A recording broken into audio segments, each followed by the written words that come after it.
Naitwa Padre Dennis Wigira, ni rekta paroko wa Kanisa Kuu la Mtakatifu Yosefu.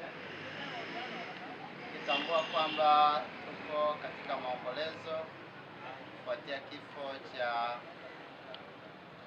aliyekuwa askofu mkuu wa jimbo la Dar es Salaam, Mwadhama Polycarp Kardinali Pengo.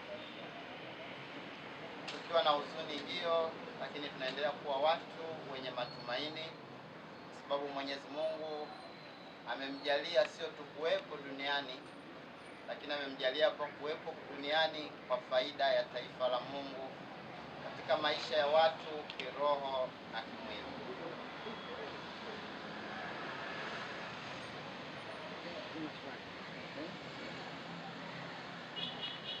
Mwenye swali jamani? Labda baba paroko wa kanisa kuu, nafahamu kwamba wewe ndiye mkuu wa kanisa hili hapa kanisa kuu, na Ijumaa kutakuwa na adhimisho la misa takatifu ya kumuaga hapa.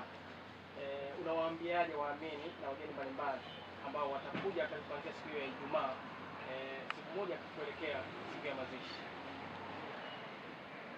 Tunawakaribisha kuomboleza pamoja na kushiriki pamoja. Hakika mazingira haya hayawezi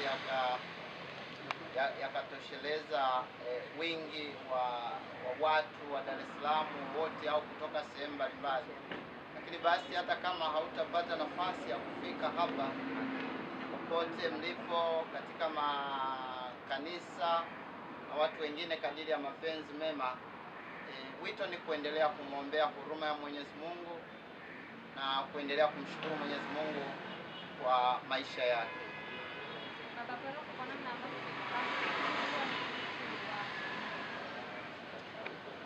Mimi kwanza tangu naenda seminari, yeye ni askofu mkuu wa jimbo hili la Dar es Salaam. Lakini manake mimi pia nimekuwa padri, kwa yeye kukubali mimi nipate kuwa padri na kuhudumu katika jimbo kuu la Dar es Salaam. Lakini pia kwa kumfahamu, nadhani na yeye amenifahamu mimi kama padri wake, sababu mimi alinichagua pia kuwa katibu wa jimbo kuu la Dar es Salaam wakati wa uongozi wake, na pia nilikuwa kwa wakati huo ni dereva wake pia. Kwa hivyo nimemfahamu kama mchungaji mnyenyekevu, pole na mwenye kujishusha.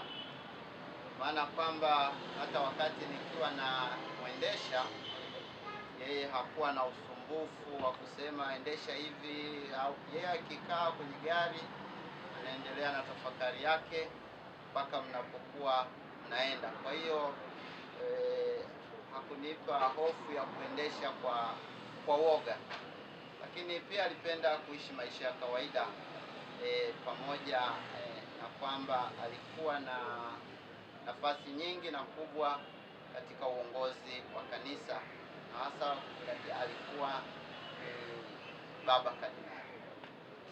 Labda swali la mwisho baba paroko, unajua umefanya naye kazi mpaka umeendesha, maana yake ulikuwa sehemu ya maisha yako.